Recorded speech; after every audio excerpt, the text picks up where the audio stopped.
પરેશભાઈ ગૌસ્વામીની ઉપસ્થિતિમાં એમની આગેવાનીમાં ખેડૂતોની એક જ માંગ, ખેડૂતોનું પાક ધિરાણ સંપૂર્ણ માફ. આ લડાઈ માટે ઉપસ્થિત મંચસ્થ તમામ આગેવાનો અને આપ સૌ ખેડૂત ભાઈઓ, મિત્રો, મારે તમને મજા આવે, તાળીઓ પાડો એવી વાતો કરું કે એવા ભાષણો કરું કે સાચી માહિતી મળે એવી વાત કરું. કારણ કે પરેશભાઈ, મારો સ્વભાવ રહ્યો છે, હું કોંગ્રેસમાં છું,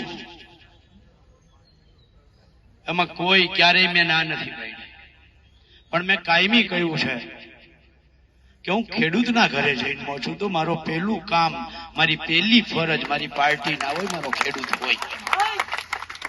અને જ્યારે બિન રાજકીય લડત હોય ત્યારે હું કાયમી કહું છું કે પાર્ટીનો ખેસ અને પાર્ટીના વિચાર બંને મારે જોડા ઉતારું ત્યાં ઉતારીને આવવું જોઈએ. મિત્રો, આજ આટલી જ સંખ્યામાં જે આપણે અહીંયા છીએ, આજ કોઈ રાજકીય પક્ષની મીટિંગમાં હોય તો શું હોય ખબર? એને વ્યવસ્થિત રીતે ખુરશીઓમાં એરેન્જ કર્યા હોય.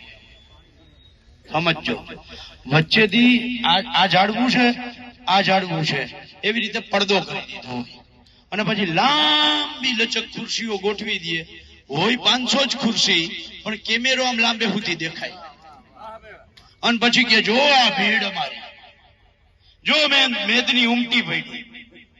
આ રાજકીય પાર્ટીઓ કરે છે. આપણે પરેશભાઈ આગળ કે આપણી આગળ એ ખુરશીઓના પૈસા તો છે નહીં,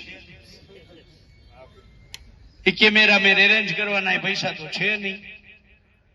એટલે આપણે આ જે સંખ્યા છે ને, હું એમ કઉ છું કે છેલ્લા 3 મહિનામાં એક પણ રાજકીય પાર્ટીએ વ્યવસ્થા ના કરી ને એવી સંખ્યા, એક પણ રૂપિયાનું ભાડું દીધા વગર અને દિલથી જે ઉમટી છે ને, આ સંખ્યા છે. સરકારે સાનમાં સમજવું જોઈએ. ગઈકાલે પરેશભાઈ નો ફોન આવ્યો, બાપુ કરશનભાઈ, મન કે પાલભાઈ આપણે વાં ઝાંસીના પૂતળા હતી ને પોલીસે ના પાડી દીધી. અહીંયા પીઆઈ સાહેબ છે ને મેં ફોન કર્યો તો મન કે રૂબરૂ આવી જાઓ. હું દ્વારકા નાયન રૂબરૂ મળવા આવું. પરેશભાઈ કહ્યું ચિંતા ના કરો, તમે બિંદાસ ચિંતા ના કરો, આપણે કલેક્ટર ઓફિસની અંદર આપણે વાત કરશું. વાત કરવાની જ ના નહીં પડે ને. આ કલેક્ટર ઓફિસ આપણા બાપની છે.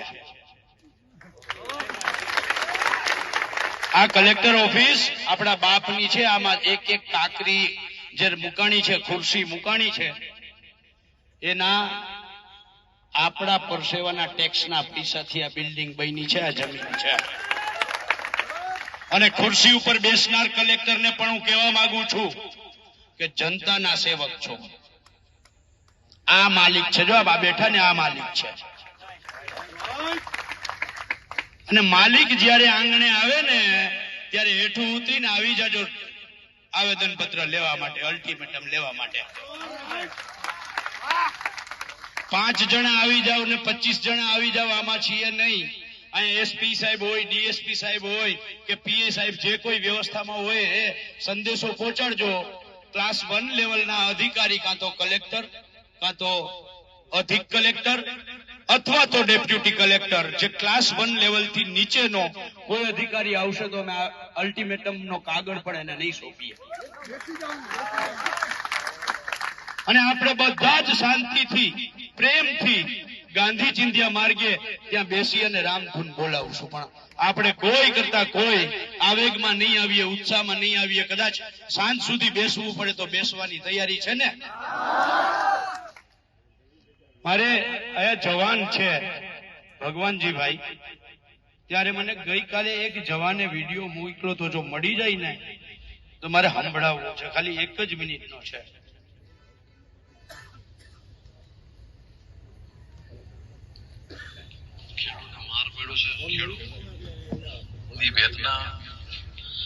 ખેડૂત સમજી શકે, બીજો કોઈ સમજી ન શકે. હું આજે ઘોષણા કરું છું કે જો ખેડૂતનું દેવું સંપૂર્ણ માફ થશે તો હું મારા જે મહિને મંથલી પેન્શન આવે છે એની અંદરથી અડધું પેન્શન હું મારા બચ્ચાઓને અથવા મારા ફેમિલીને ખાવા માટે રાખીશ અને અડધું પેન્શન હું ખેડૂતને જો દેવું માફ થતું હોય એની અંદર હું સરકારશ્રીને જમા કરાવીશ.